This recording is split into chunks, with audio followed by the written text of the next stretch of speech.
It's time we see those who looted millions of rand from PRASA, that's the Passenger Railway Agency, in orange overalls. This is the word of Transport Minister Fikile Mbalula. You remember the state capture report recommended a separate inquiry into the Passenger Rail Agency of South Africa. But Mbalula says instead we need an investigation following by swift arrest.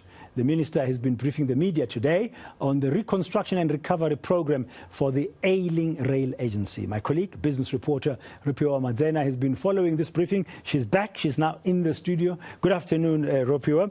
I guess it was about time, I'm just saying this just first up, it was about time that a minister said, we don't need another special inquiry. That was a recommendation, of course, by the Chief Justice Raymond Zondo in the state capture report, but we need some quicker action. We need to see prosecutions. We need to see those responsible behind bars. I think it's an important message. It's a very important message, and the State Capture Commission report, which is the one you're referring to, did indicate that the malfeasance at PRASA was so vast, something is going to need to happen in uncovering how bad it is and who exactly is responsible, because to this day no one has been held to account for what's happening at PRASA, apart from that alleged doctor who came out as a liar, by the way, Mr. David Mtimkulu, a few years ago, who's now been convicted of 3 charges of fraud for being instrumental in those tall locomotives or Spanish locomotives that were acquired, right? But that's what the minister is emphasizing, in that a commission is just going to waste time and money. We need for the accountability to happen now so PRASA can continue to move forward as it has been. Let's actually listen to Minister Fikile Mbalula on that particular point.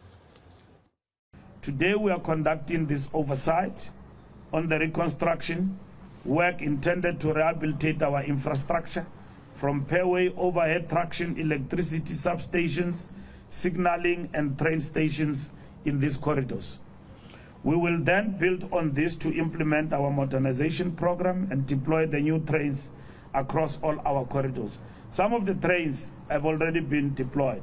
Some of you asked a question when we reached the 100 train last week. And then they ask a pertinent question, Minister, where will these trains operate? Because the infrastructure is ravished. I explained to you that some of the trains are already deployed, and some will be deployed as we recover the corridors. So we will showcase that to you, not from theory, but practically what is happening now in terms of the work we are doing at PRASA. The progress being made means that we are firmly on track towards the realization of our target to return service to 10 priority corridors, which were announced by the President at the State of the Nation. A couple of other important issues, I guess, when you think PRASA. One of them is that whole issue of ghost workers. The other one is safety. And then, of course, you just mentioned also the other one, those tall trains from Spain. I'm laughing because I just can't believe it. 3 important issues, brother. And let me start on the issue with the ghost workers. So there were reported about 3,000 people who'd been earning a salary but didn't really exist at PRASA. 3,000? Yes. And when you think about it, it's very interesting because at the time, PRASA was making a loss of about 1.9 billion rand in revenue, and yet there are these fat salaries that are going out. So what the minister did is initiate the task team called Operation Ziveze, and in April they blocked all the salary payments to these suspected ghost workers, and then people popped up. I've been on leave, I've been on sabbatical, you know. So they say that the number is reducing, and by the end of the month we'll know exactly how many people were benefiting from earning a salary but not actually being an employee of PRASA. And not being at work, not doing anything. Exactly. Money for jam. Absolutely. Disgrace. Absolute disgrace, Pradhan. And it's really important. It's nice to see that there is a real acknowledgement by the management now of what's happening. What's also encouraging is that they are going to appoint a permanent chief executive. That's coming up shortly. They've given themselves 100 days. They said they've gone through 95 days, but they are now finalizing the project. Okay. And then I want to tell you quickly about accountability. Safety, yes.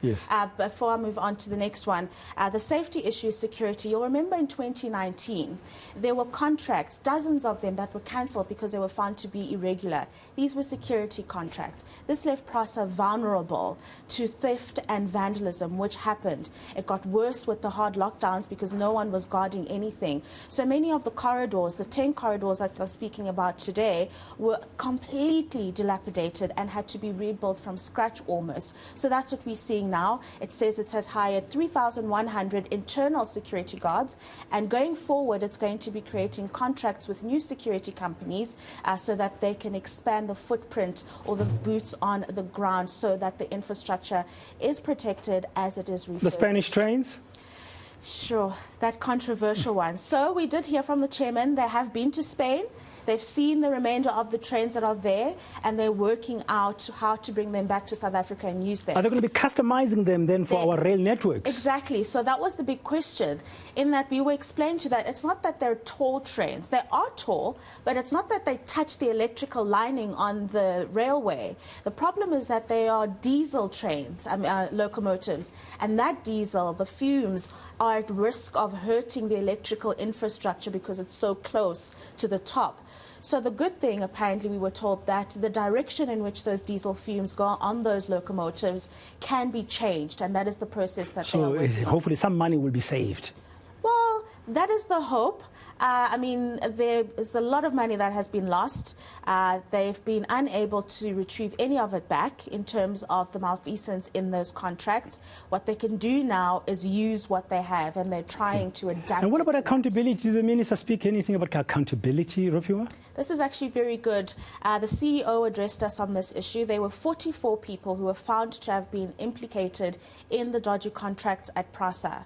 33 of the cases have been heard, and there have been dismissals. There have been final written warnings that have been had, and then those that have then resigned before the process was concluded. Encouragingly, Bradam, we've got 2 legal cases at the moment. Top executives, we are told, they wouldn't tell us the names, but they said in due course we will know who these executives that have been implicated are. So we are seeing movement in terms of accountability and holding those to account. That is coming through quite nicely from the company as of late. Yeah. Any other key highlight as we conclude, Ropiwa, that came out from, because this is very big, it's important. We cannot overemphasize the role of a railway network in a middle-income country like us to grow the economy, movement of goods and stuff. And it's affordable because, you know, unlike road transport, because of the fuel costs.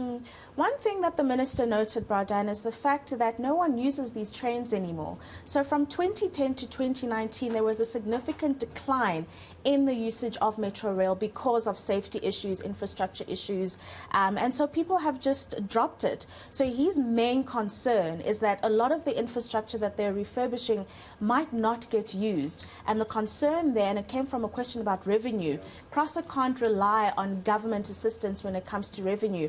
A lot of that comes from the commuters. And so the plan going forward is, how do we get that trust back?